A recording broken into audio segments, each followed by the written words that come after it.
writer and Cateau being an artist. Their father was an engineer who had offices in New York City. And these tidbits of information are important as we go along in the presentation. You'll see why if you haven't figured it out already. Adele was a real champion for the city of Plainfield. She was as I said, she was a writer. She was also a journalist. She wrote for the Courier News, which was at the time in Plainfield.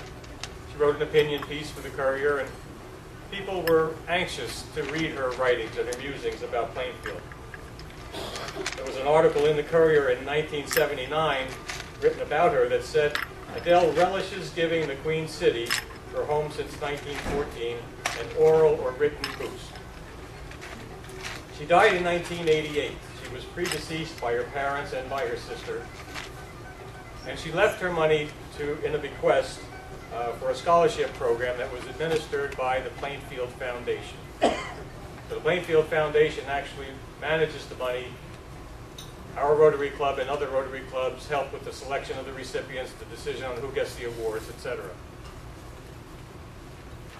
Adele stipulated in her will that this money should be awarded, the earnings from her estate should be awarded to graduating seniors from area high schools: Plainfield, North Plainfield, South Plainfield, Edison, Fanwood, Scotch Plains, Watchung, and Warren. So that's our pool of potential recipients. But she also said that you had to be pursuing a course of study in art, poetry, writing, journalism, or engineering. Now, we all think back, we're covering their career, her sister's career, her father's career, and their interests, because they dabbled, each one dabbled a little bit in the other: poetry, writing, etc., art. So this is what was established through the foundation, the Plainfield Foundation, managing the scholarship fund. And a few years after she died, our Rotary Club volunteered to handle the administration of the scholarship program. But we realized when we took this on that we couldn't cover 8 towns with our club. So the logical course of action was to ask the Rotary clubs from the other towns to participate, and they willingly did. This is a golden opportunity for us because as Rotarians, we're here to serve others.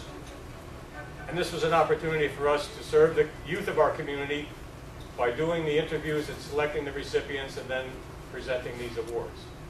So it does a good service for our communities, and we're happy to do that. I'd like to introduce a few guests who are here, special people and guests who are here before we